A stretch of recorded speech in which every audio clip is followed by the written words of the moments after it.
essa gramática dos direitos humanos, ela é razoavelmente nova. Quer dizer, muito embora se nós pegarmos nos livros, etc., a ideia de direitos naturais, ideias de direitos, elas estejam presentes em grande parte da filosofia política, pelo menos ocidental, o fato é que essa linguagem ela vai se tornar a moeda corrente do debate político, seja no Brasil, seja internacionalmente, a partir do final dos anos 70. Quer dizer, mesmo a Declaração Universal de 1948, ela é um documento que é fruto de uma expressão da vontade dos Estados, reativa a um evento histórico muito contundente. Quer dizer, a Segunda Guerra Mundial ela se diferencia das outras guerras, não simplesmente pela brutalidade do que ali aconteceu, mas pelo fato de que dos 48 milhões de pessoas que foram mortas nessa Segunda Guerra Mundial,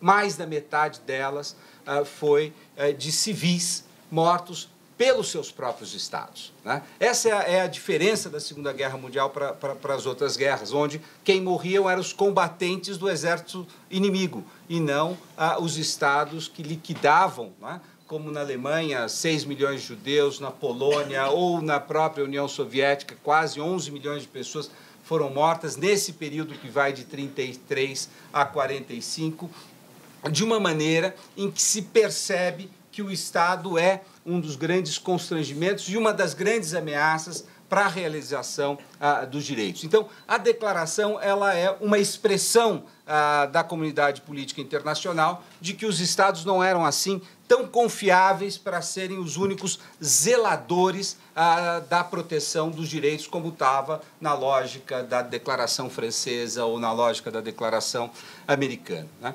Bom, agora, por mais que a Declaração tenha tido essa força de tentar servir de âncora moral do século XX, a sua apropriação social é algo que toma décadas. Quer dizer, ela não se transforma, a sua expressão não se realiza na prática dos Estados e na prática social. Eu quero sempre reforçar isso, quer dizer, que não há direitos humanos se elas não pertencem ao cardápio cotidiano das nossas expressões em relação ao outro. Quer dizer, isso não se converte numa realidade automaticamente. E a Guerra Fria, sem dúvida nenhuma, coloca os direitos humanos num patamar de instrumento político muito pouco confiável. Né? E isto leva a que, por exemplo, a esquerda em muitos países jamais tenha tido um alinhamento automático com a lógica de direitos humanos. Por quê? Porque, efetivamente, os Estados Unidos usavam essa lógica para desestabilizar regimes políticos ao redor do globo. Então, a lógica de direitos humanos ela tem essa dificuldade de, ao mesmo tempo, buscar ser uma âncora moral que nos permite nos guiar dentro dos debates políticos, mas, ao outro tempo, também uma enorme desconfiança a respeito disso. Né? A mesma desconfiança que hoje nós presenciamos, por exemplo, no mundo árabe. Quer dizer, quando você fala de direitos humanos no mundo árabe, você não necessariamente está falando de algo que é aceitável do ponto de vista moral, porque muitas vezes esses direitos foram utilizados como ferramenta de interferência dentro de uma lógica cultural de determinadas sociedades. Né? Mas me parece que a partir do final dos anos 70, né, isso começa a passar por um processo de mudança. Grande parte dos movimentos de descolonização na África incorporam a gramática dos direitos nas suas reconstitucionalizações. Os Estados Unidos, que usavam essa gramática de maneira muito seletiva contra os seus inimigos e não as usavam contra os seus amigos, com a gestão Carter, passa a utilizá-lo também contra os seus tradicionais aliados. Quer dizer, é importante, por exemplo, a visita de Jimmy Carter em 1979 para o Brasil, onde ele vai falar de direitos humanos com o general Geisel, gera um curto-circuito fantástico nas relações continentais, né?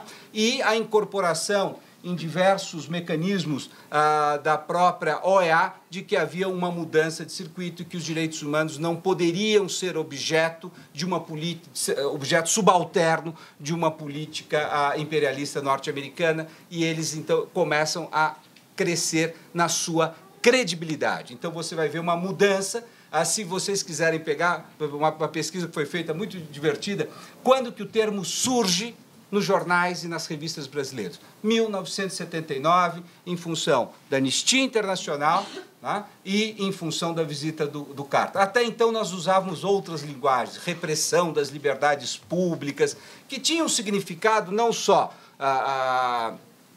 vamos dizer, juridicamente distinto, mas politicamente também era distinto. Quer dizer, é em função muito da movimentação da Anistia Internacional e da mudança da política externa norte-americana que os direitos humanos retomam um caminho mais universalizante. Agora, sem dúvida nenhuma, o destampar, o destravar melhor desse debate de direitos humanos vai se dar com a queda do Muro de Berlim e vamos dizer, a desapropriação dos direitos humanos pela política externa americana, e então você tem uma janela pelo qual as pessoas acham que este termo ele pode ocupar um papel maior na construção política e no processo de emancipação social, muito em função até do próprio naufrágio das ideologias mais ampliadas, das ideologias mais totalizantes, né? Nós fizemos também, quer dizer, um pouco para explicar esse processo, ou seja, dos direitos humanos irem ocupando o espaço dos movimentos sociais e, portanto, substituindo outras ideologias que davam sentido à ação política, é só nós pegarmos, por exemplo, o Fórum Social Mundial, que na sua primeira versão tinha 3 ou 4 mesas sobre direitos humanos, e nós pegamos a sua última versão, onde tinham 250 e poucas mesas que eram pautadas pelos direitos humanos. Isso, por um lado, demonstra um enorme sucesso. Por outro lado, demonstra que os direitos humanos estão ocupando um espaço altamente perigoso, que é o espaço do discurso político. Tá? E ele é um discurso político, mas ele não é um discurso político como são os outros, que são abertos a qualquer tipo de diálogo. Por quê? Porque os direitos humanos têm uma normatividade moral muito bem assentada, ou seja, nós não podemos discutir algumas coisas, ou algumas coisas não estão abertas ao mercado das ideias políticas para serem eludidas. Então, é difícil fazer política com os direitos humanos, porque ela não é... Se a gente primeiro vou citar um sociólogo para a Sueli ficar contente, quer dizer, como Weber, né, que a política ela é pautada por uma ética de resultados. Tá? Os direitos humanos são pautados por uma ética de princípios.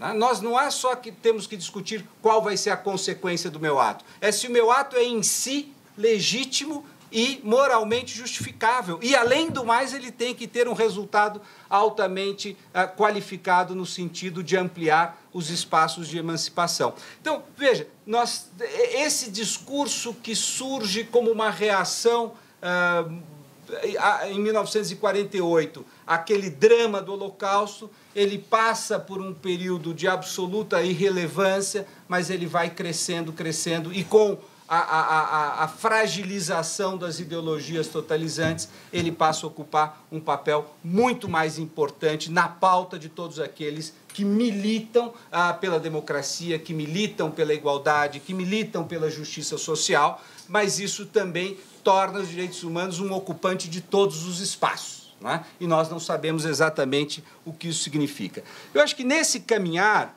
é muito importante o fato de que também as sociedades civis que tinham sido forjadas dentro das lutas, especialmente daqueles países que buscavam se democratizar e, portanto, com pautas altamente paroquiais, elas passam, a partir dos anos 80 e 90, a serem expostas a uma relação mais cosmopolita. E talvez a ECO 92 tenha aberto essa possibilidade de que as organizações da sociedade civil se encontrassem em algum plano internacional para discutirem não só problemas de natureza global, mas também problemas de natureza local que tinham correspondência em outras localidades, né? Isto vai mudar e muito o perfil e a pauta das organizações da sociedade civil, né? E foram diversas dessas conferências que vão ter um impacto enorme. A Conferência de Mulheres, a Conferência Racial, a Conferência de Moradia, quer dizer, elas vão mudar e sofisticar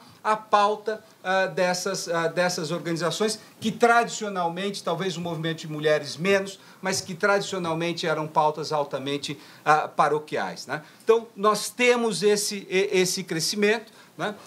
Você vai ter documentos políticos reativos a essa realidade no tempo, né? Se formos pegar a Constituição sul-africana, se formos pegar a Constituição colombiana, talvez a Constituição brasileira com um pouco mais de antecipação, são constituições de uma era onde houve uma reapropriação dos direitos humanos daquele seu modelo clássico internacional para uma pauta de conduta que seja efetivada dentro das sociedades. Quer dizer, elas são metabolizadas e é por isso que essas são constituições que eu diria explosivas em termos de direitos. São constituições altamente generosas porque elas não só reagem a um passado muito próximo do autoritarismo, seja no Brasil, seja na África do Sul, mas elas também reagem a um passado histórico de privação desses direitos, reagindo e incluindo tudo isso dentro das suas